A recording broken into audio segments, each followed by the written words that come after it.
How many times have you found yourself holding back your words, forcing a smile, or just swallowing your anger because you didn't want to cause a scene? How many times have you let someone's joke slide, even when it felt like they were stabbing you with words? Well, enough is enough. This isn't about avoiding conflict for the sake of peace. It's about preserving your dignity and asserting your value. And it's time to stop tolerating behaviors that undermine you, whether it's disrespect, manipulation, or those so-called harmless jokes that are nothing more than passive-aggressive attacks on your worth. The Stoics knew this well. You cannot control what others do, but you can control how you respond. Think about it for a second. Every time you let a comment slide, every time you allow someone to walk all over you, you're diminishing your own self-respect. No one, not a friend, family member, colleague, or even a partner, has the right to make you feel small, unimportant, or invisible. Your dignity isn't for sale. So, it's time to stop swallowing poison and start putting up boundaries. In this video, I'll be breaking down the 10 situations you should never tolerate from anyone, under any circumstances. Stick around, because you'll be shocked by what's coming. But first, let me tell you a story that will help you understand the deep wisdom behind this principle. In a quiet little village by the river, there was a young woman named Eleanor. Eleanor was kind-hearted, always ready to help anyone in need. That's why she was loved by everyone in her community. But over time, Eleanor started noticing something. Some people were starting to take advantage of her kindness. A neighbor would constantly ask for favors without ever showing any appreciation or returning the favor. A friend would criticize every decision she made, undermining her confidence. And at work, her boss would ignore her achievements, making her feel invisible. One evening, after a long day full of tension and criticism, Eleanor decided to take a walk in the forest to clear her mind. As she walked deeper into the woods, she encountered an elderly woman who lived in a small cabin. Elena, exhausted by the emotional weight she carried, shared her frustrations with the wise old woman. The old woman listened intently and then said, "There are behaviors you should never tolerate, no matter how kind you are. Respect is something you must demand, not just hope for." The wise woman continued, "Just as a tree needs space to grow, you need boundaries. If you allow others to cut your branches or pull your leaves, eventually you will have no strength left." Those words stayed with Elena as she walked back to the village. The next day, when her neighbor tried to take advantage of her again, Elena politely told him that she could no longer help him without receiving respect in return. When a friend criticized her, she calmly reminded them that their words didn't define her. And at work, Eleanor began to stand up for her achievements and assert her value. Slowly but surely, Eleanor started feeling stronger, more confident, and noticed that her environment began to change for the better. The moral of the story is simple. Kindness is a virtue, but so is self-assertion. We must not tolerate behaviors that diminish or drain us. Demanding respect and setting boundaries is an act of self-love and dignity. Now, let's dive into the first lesson. Lesson 1. The non-negotiable dignity of respect. Respect is not just a word. It's the foundation of any healthy relationship, be it personal or professional. Yet, how often do we find ourselves biting our tongue, brushing off insults, or even laughing along to jokes that cut deeper than they appear? All because we want to avoid conflict or seem too sensitive. The truth is, every time we allow someone to disrespect us, whether subtly or blatantly, we chip away at our own dignity. Take a moment to think about this. Have you ever been on the receiving end of a harmless comment that stung like a bee? Perhaps it came from a coworker who jokingly dismissed your hard work, or a friend who couldn't resist pointing out your flaws during a group conversation. These small, seemingly innocent jabs can accumulate, and over time, they can poison your self-esteem. Here's where the wisdom of Stoicism comes into play. The ancient Stoics, like Epictetus and Marcus Aurelius, taught that while we can't control what others say or do, we have absolute control over how we respond. They also emphasized the importance of understanding one's own worth. You are not here to be a doormat for someone else's insecurities or poor behavior. Respect is not a luxury, it's a right, and it starts with how you view yourself. So, what does this look like in practice? Let's imagine a scenario. You're in a meeting and a colleague interrupts you mid-sentence to make their point. It's not the first time this has happened. In the past, you might have let it slide, thinking it's not worth making a fuss about. But every time you ignore such behavior, you send a subtle signal to yourself and others that your voice doesn't matter. Now, let's rewrite the story. This time, when you're interrupted, you calmly but firmly say, "I wasn't finished speaking yet, but I'd be happy to hear your thoughts after I'm done." This is not about being aggressive or confrontational. It's about asserting your right to be heard. The same applies in personal relationships. If a friend, partner, or family member repeatedly crosses your boundaries, be it through passive-aggressive remarks or outright disrespect, you owe it to yourself to address it. A simple statement like, "I value our relationship, but I don't appreciate comments like that," can go a long way in resetting the tone. Of course, not everyone will respond positively to your newfound boundaries. Some may push back, accuse you of overreacting, or even try to guilt-trip you. That's when your resolve will be tested. But remember, standing up for yourself is not about controlling how others perceive you. It's about honoring your own dignity. The Stoics believed that true strength lies in self-control and self-respect. When you allow others to treat you poorly, you give away your power. By demanding respect, you reclaim it. And over time, the people who truly value and respect you will rise to meet your standards, while those who don't will naturally fall away. In the end, your dignity is not up for negotiation. It's the armor that protects your sense of self-worth, and like any armor, it needs to be maintained. The next time someone tries to test your boundaries, ask yourself this: am I willing to sacrifice my dignity just to keep the peace? The answer should always be no. Lesson 2. Emotional manipulation, cutting the strings. If respect is the foundation of a healthy relationship, freedom is its cornerstone. Yet, emotional manipulation, be it guilt-tripping, gaslighting, or playing the victim, is a tactic some people use to keep you tied to their whims. The problem is, manipulation often starts subtly. It might look like a friend saying, "You never have time for me anymore," when you're simply balancing a busy schedule.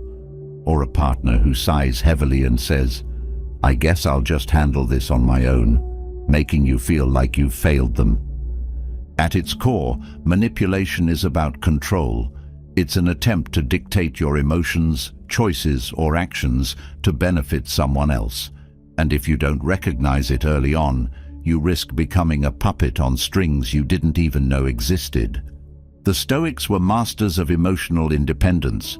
They taught that while others may try to provoke certain emotions in us, we alone have the power to decide how we feel. Epictetus famously said, "It's not what happens to you, but how you react to it that matters." This applies directly to manipulation. Let's break this down with an example. You're in a disagreement with a friend, and instead of addressing the issue directly, they burst into tears and say, "I guess I'm just a terrible friend, aren't I?" Suddenly, the focus shifts from the actual problem to soothing their feelings. Without realizing it, you've been manipulated into abandoning your own concerns to cater to theirs. Here's how to handle situations like this with Stoic wisdom. Recognize the behavior manipulation often comes in patterns. Does this person frequently make you feel guilty, responsible for their happiness, or inadequate? Pay attention to these recurring tactics. Pause before reacting. When someone tries to manipulate you, your immediate instinct might be to fix the situation. Instead, take a step back. Ask yourself, is this emotion I'm feeling my own, or is it being imposed on me? Set clear boundaries. A simple but firm response like, "I'm happy to talk about this when you're ready to address it calmly," can work wonders. You're not dismissing their feelings, but you're also not allowing them to hijack yours. Detach from outcomes. The Stoics believed in focusing only on what you can control. You can't control how someone reacts to your boundaries, but you can control your decision to enforce them. If the manipulator accuses you of being cold or uncaring, remember that their opinion doesn't define your reality. Know when to walk away. Some relationships are so deeply rooted in manipulation that the healthiest option is to let go. This doesn't mean you're giving up. It means you're choosing your well-being over their control. Emotional manipulation thrives on your willingness to play along. The moment you recognize the game and refuse to participate, the strings start to loosen. Over time, you'll find that the people who truly value you will respect your independence, while manipulators will fade away. Freedom isn't just about physical independence, it's about emotional sovereignty. The Stoics believed that true peace comes from within, and that means cutting the strings others try to attach to you. When you reclaim your emotional freedom, you reclaim your life. Lesson 3. The silent erosion of verbal abuse. Words hold incredible power. They can inspire, uplift, and motivate, or they can cut, belittle, and destroy. Verbal abuse is often dismissed or minimized because it doesn't leave visible scars, but the damage it causes is real, seeping into your self-esteem, your confidence, and your sense of worth. The question is, how long will you let it continue? Verbal abuse doesn't always start with shouting or insults. It can be subtle, a condescending tone, sarcastic remarks disguised as jokes, or constant criticism that chips away at your sense of accomplishment. Imagine this scenario. A partner comments, "You can't even get that right," after you make a small mistake. Or a coworker frequently mocks your ideas in meetings, laughing them off as not serious. At first, you might brush it aside, telling yourself, "Maybe I'm overreacting." But deep down, those words linger, creating invisible cracks in your confidence. The Stoics understood the power of words, both those spoken by others and those we internalize. They believed in shielding the mind from external negativity by cultivating inner strength. Marcus Aurelius famously wrote, "You have power over your mind, not outside events. Realize this, and you will find strength." This applies directly to verbal abuse. Here's how to deal with it effectively. Acknowledge it for what it is. Abuse doesn't have to be loud or aggressive to be harmful. If someone's words make you feel small, worthless, or inadequate, don't justify their behavior. Recognize it as verbal abuse. Communicate firmly. When someone crosses the line, address it calmly but assertively. For example, you can say, "I don't appreciate being spoken to that way. Let's keep the conversation respectful." You're not escalating the situation, you're setting a clear boundary. Don't internalize the words. Verbal abuse often gains its power because we start believing the negative things said about us. Counter this by reminding yourself of your worth. The Stoics taught that others' opinions don't define you. Your character and actions do. Limit exposure. If the verbal abuse comes from someone you can't entirely avoid, such as a colleague or family member, minimize your interactions with them as much as possible. Create a buffer to protect your mental space. Seek support if necessary. No one should face verbal abuse alone. Confide in a trusted friend, mentor, or counselor who can help you process the situation and offer perspective. The key is to remember that your dignity is not up for negotiation. Verbal abusers often thrive on control and the reaction they provoke. By refusing to engage or internalize their words, you take away their power. Over time, you'll find that standing up for yourself not only protects your self-esteem, but also sends a message to others about how you deserve to be treated. Lesson 4. The trap of emotional neglect. Emotional neglect is one of the most insidious forms of mistreatment because it often masquerades as indifference or busyness. Unlike verbal or physical abuse, it doesn't announce itself with loud accusations or hurtful words. Instead, it's the quiet absence of care, attention, and acknowledgement that leaves you feeling invisible. Imagine sharing a significant moment in your life, a promotion, a personal breakthrough, or even a struggle, with someone close to you, only to be met with apathy. They nod, change the subject, or glance at their phone. It's not outright rejection, but the message is clear. Your feelings don't matter. This kind of neglect can come from partners, friends, or even colleagues. And it's easy to rationalize it. They're just busy, or maybe I'm expecting too much. But the truth is, emotional neglect undermines your sense of connection and worth just as much as overt abuse. Over time, it erodes trust and fosters resentment. Here's how the Stoics would approach this. Understand what's in your control. Stoicism teaches us that we cannot force others to care or pay attention. What we can control is how we respond. If someone consistently neglects your emotional needs, recognize that their behavior is not a reflection of your worth. It's a reflection of their own priorities or limitations. Communicate your needs. Many people who neglect others emotionally aren't even aware they're doing it. Have a direct conversation. Say, "I feel unheard when I share important things with you. Can we work on being more present for each other?" This isn't about blaming, but about opening a door to improvement. Set boundaries. If the neglect continues despite your efforts to address it, it may be time to set boundaries. For example, if a friend constantly dismisses your concerns, you can choose to share less with them or limit your interactions. Don't neglect yourself. Emotional neglect often leaves you seeking validation or attention from others. The Stoics emphasize the importance of self-reliance and self-care. Find ways to nurture your own emotional well-being, whether it's through journaling, meditation, or spending time with people who genuinely value you. Evaluate the relationship. If the neglect persists and begins to harm your mental health, it may be necessary to reconsider the role this person plays in your life. Not every relationship is worth preserving, especially if it consistently leaves you feeling unseen and unsupported. The Stoics believed that every challenge is an opportunity for growth. Emotional neglect, painful as it may be, can teach you resilience and self-worth. It forces you to evaluate who deserves a place in your life and how you can better care for yourself.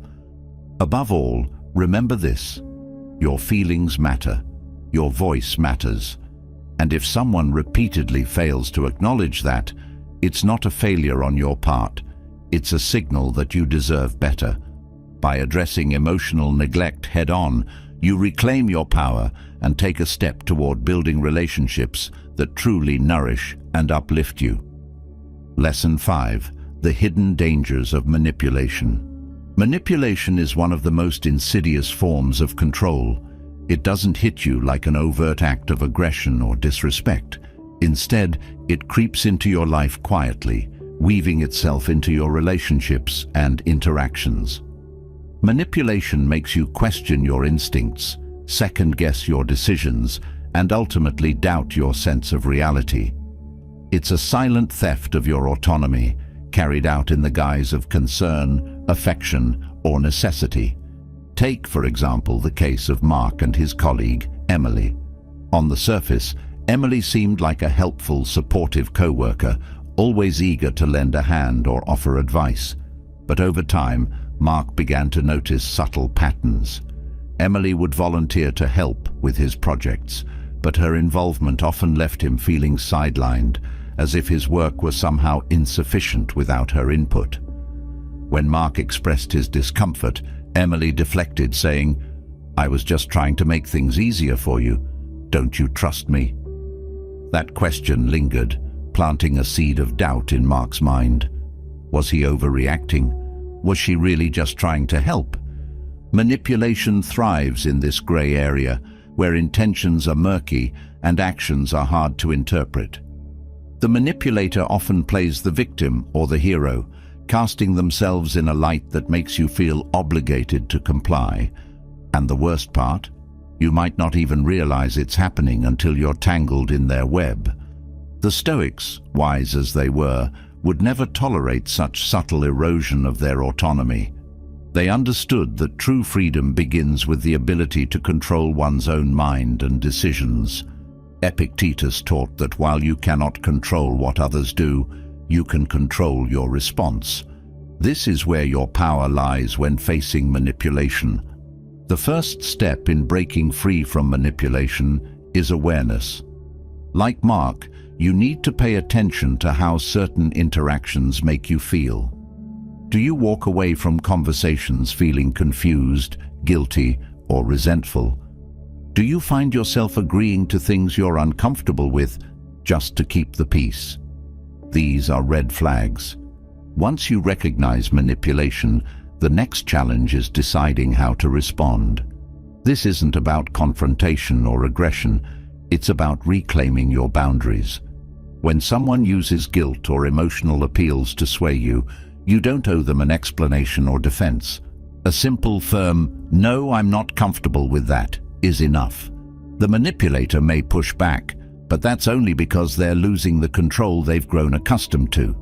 Manipulators often thrive on their ability to twist reality, making you feel as though their needs are more important than your own. But you must remember, you are not responsible for managing someone else's emotions or fulfilling their expectations at the expense of your peace. It takes courage to stand your ground, but each time you do, you strengthen your resolve and weaken their hold over you. As Mark eventually realized, setting boundaries is not a betrayal of trust or kindness, it's a necessity for self-respect. He began to assert himself at work, taking ownership of his projects and politely declining Emily's unsolicited help. At first, she reacted poorly, accusing him of being ungrateful, but over time she backed off, and Mark felt a newfound sense of confidence and clarity. Manipulation is a test of your inner strength. It challenges you to trust your instincts, protect your boundaries, and prioritize your well-being. The Stoics believed that the only true freedom lies in mastering yourself. By identifying and resisting manipulation, you take a crucial step toward that mastery. Lesson 6. The subtle poison of betrayal. Betrayal is a uniquely devastating experience because it strikes at the heart of trust. It's not just the act of being deceived or let down. It's the realization that someone you believed in, someone you valued, has disregarded that trust. Betrayal shakes your foundation, leaving you to question your relationships, your judgment, and even yourself. Imagine Sarah, a small business owner who built her company from the ground up. She employed her childhood friend, Lisa, giving her a role in the company's growth. Sarah trusted Lisa implicitly, sharing confidential plans and strategies. But one day, Sarah discovered that Lisa had been leaking information to a competitor, undermining the very foundation of their friendship and business partnership. The betrayal was more than professional. It was deeply personal. Sarah felt as though a part of her had been ripped away, leaving her vulnerable and exposed. The Stoics, though they lived centuries ago, understood this pain. They knew that betrayal is an inevitable part of life, not because people are inherently untrustworthy, but because human nature is flawed. Marcus Aurelius often reminded himself to expect dishonesty and selfishness from others, not as a form of cynicism, but as a preparation for reality. When you wake up in the morning, he wrote. Tell yourself, the people I deal with today will be meddling, ungrateful, arrogant, dishonest, jealous, and surly. They are like this because they cannot tell good from evil. For Sarah, as for anyone who has faced betrayal, the first step was acknowledging the reality of what had happened. Denial, while tempting, only prolongs the pain. She had to accept that Lisa's actions reflected Lisa's character, not her own. This was not about Sarah being naive or foolish. It was about Lisa's choices. Acceptance, however, does not mean condoning betrayal. Sarah confronted Lisa not out of anger, but to seek clarity. The confrontation was difficult, filled with emotion and unanswered questions, but it allowed Sarah to reclaim her narrative. She expressed her hurt, drew a firm boundary, and made it clear that Lisa's actions had consequences. Sarah let Lisa go, both professionally and personally. It was a painful decision, but a necessary one. What Sarah discovered in the aftermath of betrayal was a deeper sense of self-reliance. She learned to trust herself again, to rebuild her confidence, and to set clearer boundaries in her relationships. Betrayal, while deeply wounding, had also been a teacher. It taught her the value of discernment, of choosing carefully who she allowed into her inner circle. The Stoics believed that even the most painful experiences could be opportunities for growth. Betrayal, they would argue, is a chance to strengthen your resilience and deepen your understanding of human nature. It's a reminder that while trust is a gift, it must be earned and protected. Sarah's story doesn't end with bitterness. Over time, she forgave Lisa, not because Lisa deserved it, but because Sarah refused to carry the weight of resentment. Forgiveness for her was an act of liberation, a way to move forward without the burden of anger. But forgiveness did not mean forgetting. Sarah took the lessons from her betrayal and applied them to her future relationships, ensuring she would never again ignore the warning signs. Betrayal is a test of your strength and your ability to recover. It forces you to confront the fragility of trust and the resilience of your own spirit. The Stoics teach us that while we cannot control the actions of others, we can control how we respond. By choosing growth over bitterness, you transform betrayal from a wound into a scar, a mark of your strength and a reminder of the lessons you've learned. Lesson 7. The weight of indifference. Indifference might not sting like harsh words or actions, but it has a way of leaving an invisible scar on your spirit. It's the quiet rejection, the lack of acknowledgement, and the subtle neglect that makes you feel unseen and unworthy. Indifference says, "You don't matter enough for my attention," and that message can weigh heavier than any explicit insult. Take Jake, for instance. He had always been the dependable one in his family, the one who remembered birthdays, planned gatherings, and reached out to check in on everyone. But over the years, he noticed something unsettling. His efforts weren't reciprocated. When Jake called, the responses were curt. When he suggested family outings, excuses piled up. At first, he dismissed it, thinking everyone was just busy. But deep down, he felt the pang of indifference, the absence of care he'd extended so freely. Indifference doesn't announce itself loudly. It slips into relationships quietly, often unnoticed until its impact is undeniable. It's the partner who scrolls through their phone while you pour your heart out, the friend who forgets your milestones, or the colleague who takes credit for your ideas without acknowledgement. It's a slow erosion of connection, leaving you feeling isolated even in the presence of others. The Stoics, with their profound understanding of human behavior, would not advise you to tolerate such treatment. Marcus Aurelius wrote, "Waste no more time arguing about what a good man should be. Be one." This applies to relationships as well. Be present, be attentive, and seek the same from those around you. Indifference is a reflection of values misaligned, and tolerating it only diminishes your own. For Jake, the realization that his efforts weren't valued was painful, but it also brought clarity. He decided to stop pouring energy into relationships that left him drained. Instead, he focused on those who reciprocated his care. It wasn't an act of bitterness or revenge. It was self-preservation, an acknowledgement that his time and emotions were too valuable to be spent on indifference. When you find yourself on the receiving end of indifference, it's essential to pause and reflect.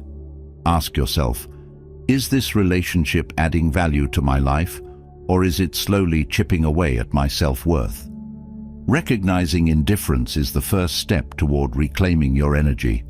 It's not about confrontation or dramatic exits. It's about quietly redirecting your focus to where it's deserved.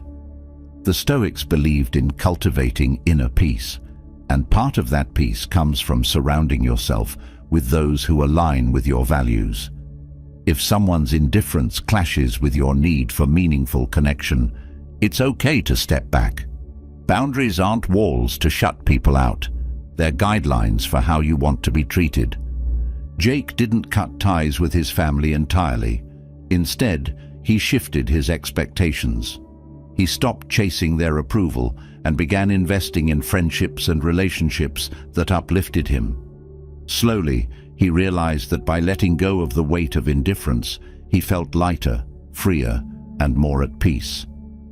Indifference, though subtle, is a loud message. It tells you what someone prioritizes, and if you're not part of that, it's not your job to beg for a place. You have the right to demand respect, care, and attention in your relationships. And if they're not given willingly, you have the right to walk away. The lesson here is clear. Value yourself enough to expect the same from others. Indifference might seem passive, but its impact is active and corrosive. By recognizing it and taking steps to protect your peace, you reclaim your power and reinforce your worth. Lesson 8. The destruction of false criticism. Criticism, when given constructively, can be a tool for growth. But false or destructive criticism, that's a weapon designed to tear you down. It's the unsolicited advice dripping with condescension, the offhand remarks meant to belittle rather than build. It's an attack on your confidence, often disguised as concern or expertise. Consider Maya, a young artist bursting with talent and ambition. She poured her heart into her first gallery exhibition, excited to share her vision with the world. But among the praise and encouragement, one voice stood out, a fellow artist who dismissed her work as amateurish and unrefined. The comments weren't constructive, they were barbed, delivered with a smirk that left no doubt about their intent. Maya was crushed. She began questioning her abilities, wondering if she was chasing a dream she wasn't good enough for. The Stoics had little patience for destructive criticism. Seneca, in particular, warned against lending weight to the opinions of those who seek to harm. It is not the man who has too little, but the man who craves more, that is poor, he wrote. This applies to critics as well. Often their need to belittle stems from their own insecurities and desires for validation. For Maya, the turning point came when she spoke with a mentor. The mentor told her, "Criticism is only valuable when it's aimed at helping you grow. Anything else is noise. Don't let someone's bitterness define your worth." Maya realized that her critic's words said more about him than about her art. She chose to focus on the constructive feedback she'd received, using it to refine her craft. As for the rest, she let it go. The key to handling false criticism is discernment. Not every opinion deserves a place in your mind. When faced with harsh words, pause and ask yourself, is this coming from a place of genuine care and expertise, or is it rooted in jealousy or malice? If it's the latter, don't let it take up space in your thoughts. The Stoics taught the importance of inner resilience. Epictetus said, "If someone speaks ill of you, don't defend yourself against the accusations, but reply, 'You don't know my other faults.' Otherwise, you would have mentioned these as well. In other words, don't let destructive criticism disturb your peace. Acknowledge its existence, but don't internalize it. For Maya, this shift in perspective was liberating. She continued to create, drawing strength from her supporters and ignoring the negativity. Her next exhibition was an even greater success, a testament to her talent and determination. False criticism is a test of your self-belief. It challenges you to separate valuable feedback from baseless negativity and to stand firm in your convictions. By choosing growth over doubt, you turn criticism from a weapon into a tool for empowerment. Remember, no one knows your journey better than you. Trust your path, trust your instincts, and let the noise fade into the background. Lesson 9. The subtle pain of manipulation. Manipulation is one of the most insidious behaviors to endure because it often masquerades as concern, love, or friendship. It doesn't strike like a thunderstorm. It creeps in like a fog, clouding your perception until you start doubting your own reality. Manipulators twist your words, guilt-trip you into submission, and make you feel responsible for their emotions and decisions.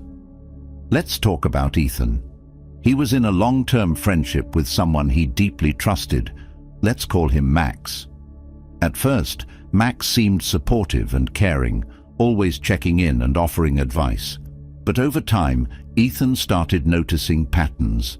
Whenever Ethan made a decision Max didn't agree with, Max would sulk or make subtle jabs like, "You never listen to me," or "I guess my opinion doesn't matter to you." If Ethan tried to set boundaries, Max would twist the conversation, making Ethan feel like the bad guy. "After all I've done for you, this is how you repay me." Manipulation often thrives in relationships built on trust because manipulators rely on your goodwill and emotional investment. They know you care, and they use that to their advantage. It's not just about control, it's about creating a dynamic where you're constantly second-guessing yourself, wondering if you're overreacting or being ungrateful. The Stoics were deeply aware of how external forces could try to influence one's inner peace. Epictetus said, "No man is free who is not master of himself." Manipulation thrives on making you doubt your mastery, your ability to think clearly, make decisions, and assert your boundaries. But Stoicism teaches us that the only thing truly within our control is our response. Ethan eventually reached his breaking point. After a heated argument where Max once again flipped the script, Ethan stepped back and took a hard look at their dynamic. He realized that Max's pattern of behavior wasn't random, it was calculated. Ethan wasn't the one at fault for asserting his needs. He was simply refusing to play along in Max's game. Breaking free from manipulation requires courage and clarity.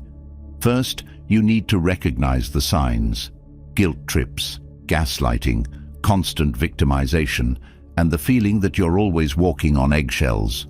Next, you must decide what you will and won't tolerate. This is where boundaries become your greatest ally. When Ethan confronted Max, he didn't shout or accuse. Instead, he calmly laid out his feelings.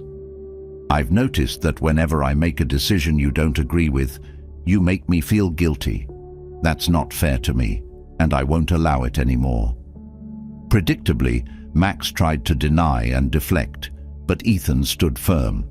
Over time, he distanced himself, choosing to prioritize relationships that uplifted rather than drained him.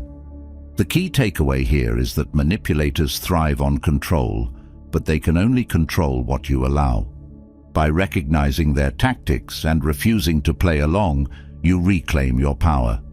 It's not about being cold or dismissive. It's about protecting your peace. The Stoics remind us that our worth isn't determined by others' opinions or reactions. Manipulators will often make you feel like you're being selfish for asserting boundaries. But remember, self-respect isn't selfish. It's essential. If you're dealing with manipulation, remember Ethan's story. It's okay to step back, to say no, and to prioritize your well-being. Manipulation may be subtle, but its effects are profound. By breaking free, you not only protect yourself, you also create space for healthier, more authentic connections. Lesson 10. The toxicity of constant negativity. Negativity is contagious. It seeps into your thoughts, your mood, and even your physical health if you're not careful. Whether it comes in the form of constant complaining, pessimism, or unrelenting criticism, negativity has a way of turning the brightest days into a cloud-covered storm. Take Amelia, for example. She worked closely with a colleague named Sarah, who always had something negative to say. If the team succeeded, Sarah would complain that they didn't succeed enough. If a new idea was proposed, she'd find every flaw. At first, Amelia tried to empathize, thinking Sarah might be going through a tough time. But as weeks turned into months, Amelia realized this wasn't situational. This was who Sarah was. Her negativity was a way of life, and it was starting to affect Amelia. The Stoics understood the power of influence. Marcus Aurelius advised, "It is not the external things that disturb us, but our thoughts about them." But what happens when someone's constant negativity becomes the external force shaping your internal peace? The answer lies in your ability to set boundaries. Amelia decided to change her approach. Instead of trying to counter Sarah's negativity with optimism, she started limiting her exposure to Sarah's energy. She kept conversations professional and brief, redirecting them whenever they veered into unproductive complaints. Over time, Amelia realized that by guarding her mental space, she could maintain her positivity without being dragged down. Negativity, like manipulation, thrives on attention. The more you engage with it, the more power it has over you. But by refusing to participate, by not feeding the cycle, you weaken its grip. This doesn't mean ignoring someone's genuine struggles, but it does mean recognizing when their negativity is a pattern rather than a cry for help. The Stoics believed in focusing on what you can control. You can't control someone's attitude, but you can control your response. If negativity becomes a recurring theme in a relationship, it's okay to reevaluate its place in your life. Surround yourself with people who challenge you to grow, not those who weigh you down. Amelia didn't cut Sarah out completely. She simply adjusted the boundaries of their relationship. She also sought out colleagues who shared her positive outlook, creating a support network that balanced out the negativity. This small shift made a significant difference in her overall happiness and productivity. The lesson here is simple: protect your energy. Negativity is like a dark cloud. It can only linger if you let it. By setting boundaries and prioritizing positivity, you reclaim control over your environment and, more importantly, your mind. Choose relationships and environments that inspire growth and joy, and watch as your inner peace flourishes.